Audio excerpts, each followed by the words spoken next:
तो दोस्तों, जय माता दी। आज हम आप लोगों के लिए लेकर आए हैं महाशिवरात्रि व्रत की कथा और शुभ मुहूर्त, पूजा विधि सभी लेकर आए हैं। शुभ मुहूर्त भी लेकर आए हैं। आशा करती हूँ कि आप लोगों को यह कथा बहुत अच्छी लगेगी। अगर अच्छी लगे तो सब्सक्राइब ज़रूर करें, बेल आइकन ज़रूर दबाएं और कमेंट्स में अपनी प्रतिक्रियाएं ज़रूर दें। तो चलिए शुरू करते हैं। हर साल फागुन कृष्ण पक्ष की चतुर्दशी तिथि को भगवान शिव को अत्यंत ही प्रिय महाशिवरात्रि का व्रत किया जाता है।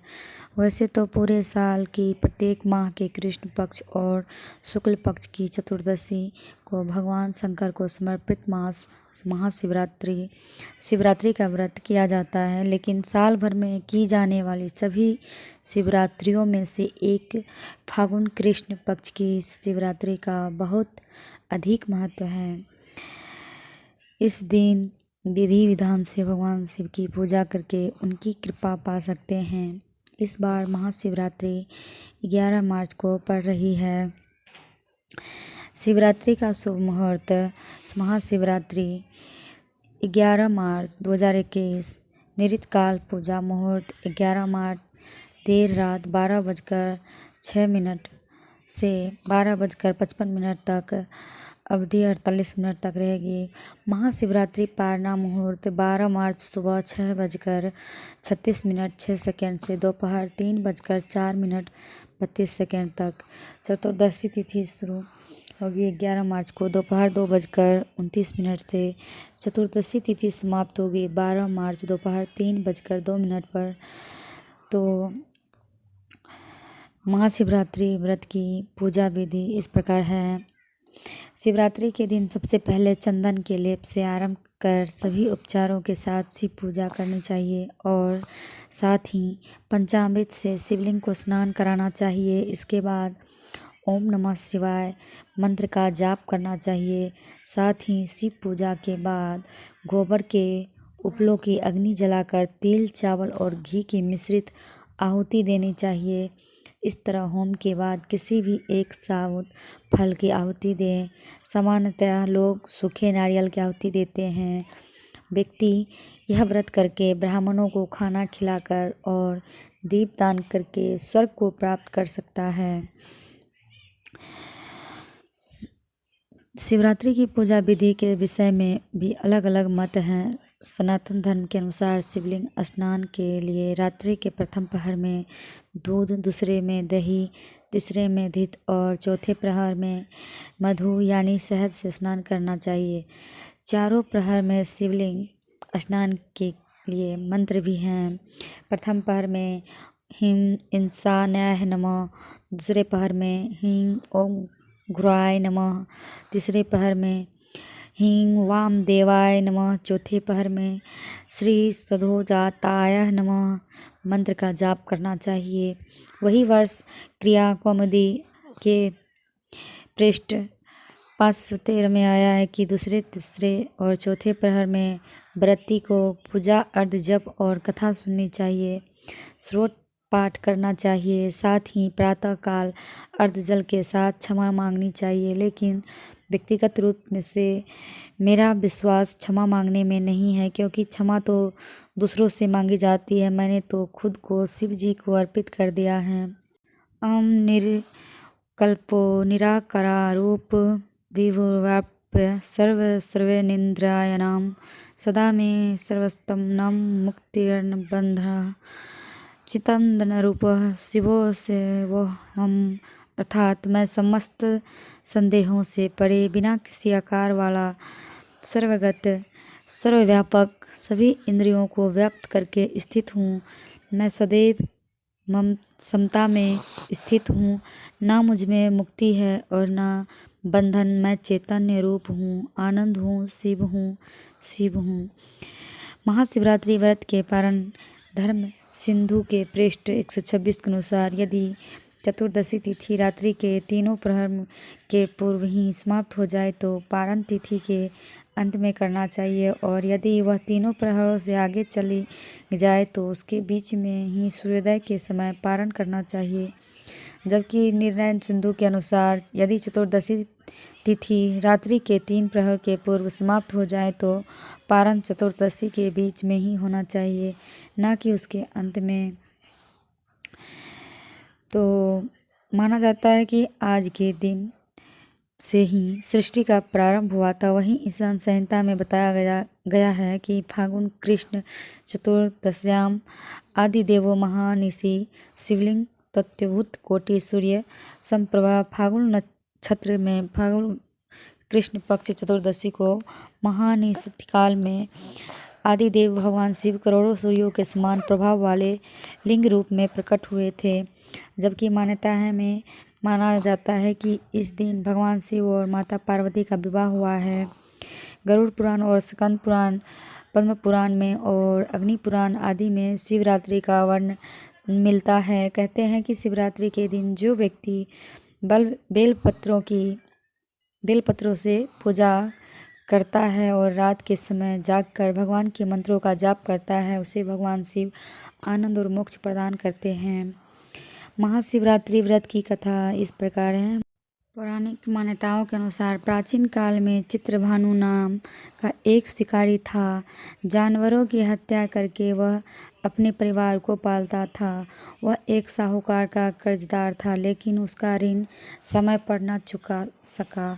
क्रोधित साहूकार ने शिकारी को शिव मठ में बंदी बना ली। संयोग से उस दिन शिवरात्रि थी। शिकारी ध्यानमग्न होकर शिव संबंधी धार्मिक बातें सुनता रहा।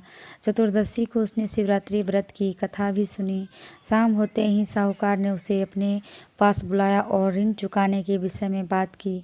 शिकारी अगले दिन सारा ऋण लौटा देने का वचन देकर बंधन से छूट गया। अपनी दिनचर्या के भांति वह जंगल में शिकार के लिए निकला, लेकिन दिन भर बंदी गृह में रहने के कारण भूख प्यास से व्याकुल था। शिकार खोजता हुआ वह बहुत दूर निकल गया। जब अंधकार हो गया तो उसने विचार किया कि रात जंगल में ही बितानी पड़ेगी। वह एक तालाब के किनारे एक बेल के पेड़ पर चढ़कर रात बिताने का इंतजार करने लगा। बेल वृक्ष के नीचे शिवलिंग था जो बेलपत्रों से ढका हुआ था। शिवरात्रि को उसका पता न चला। पड़ाव बनते समय उसने जो टहनियाँ तोड़ी वे संयोग से शिवलिंग पर गिरती चली गई।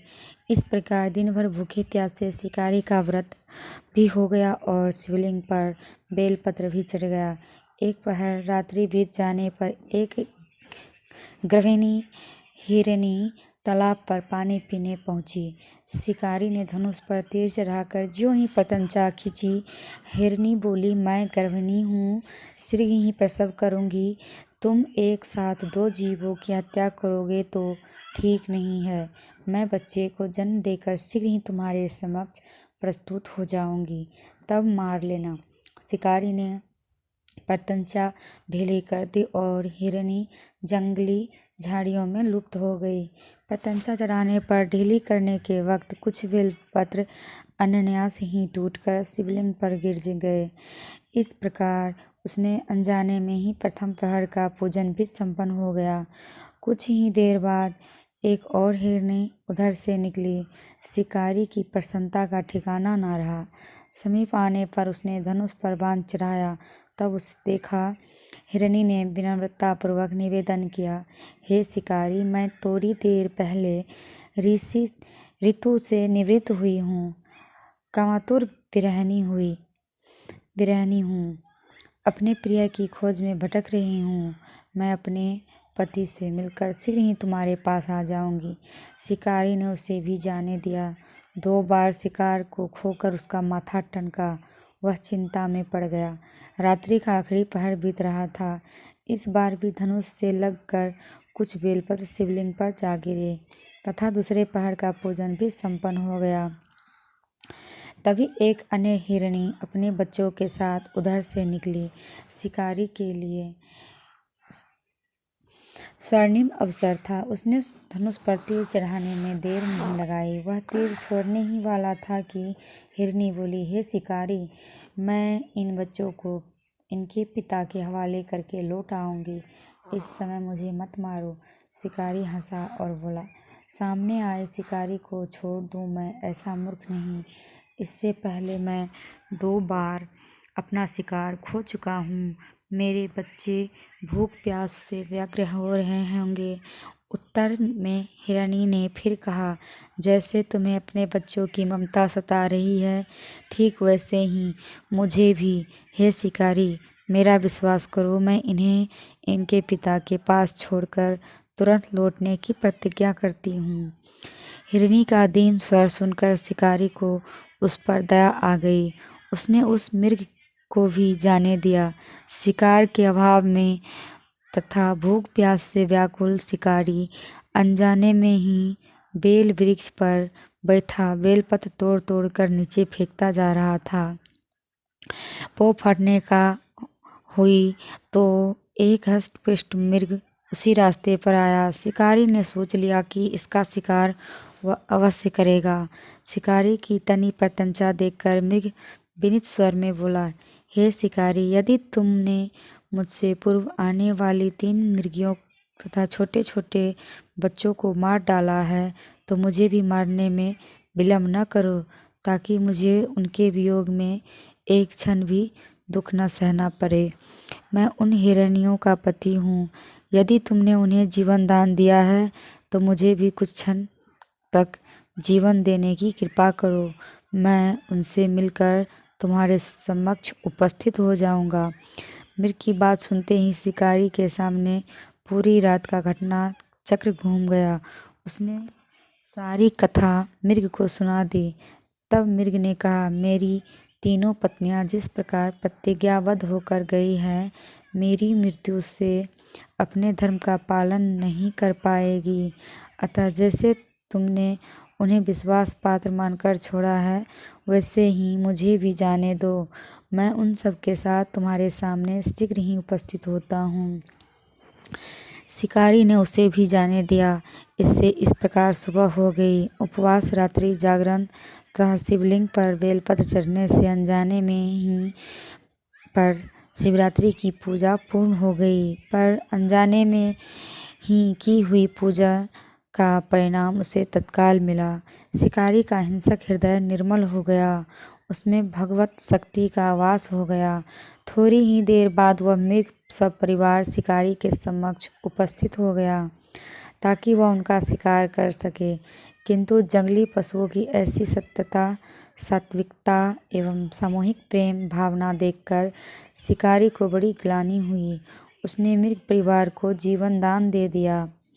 अनजाने में शिवरात्रि के व्रत का पालन करने पर भी शिकारी को मोक्ष की प्राप्ति हुई। जब मृत्यु काल में यमदूत उसके जीवन को ले जाने आए तो शिवगणों ने उन्हें वापस भेज दिया तथा शिकारी को शिवलोक ले गए।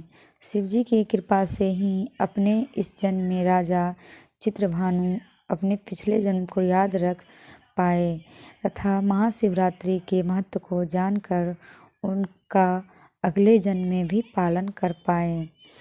ये थी हमारी आज की कथा। ध्यान से सुनने के लिए धन्यवाद। जय माता दी।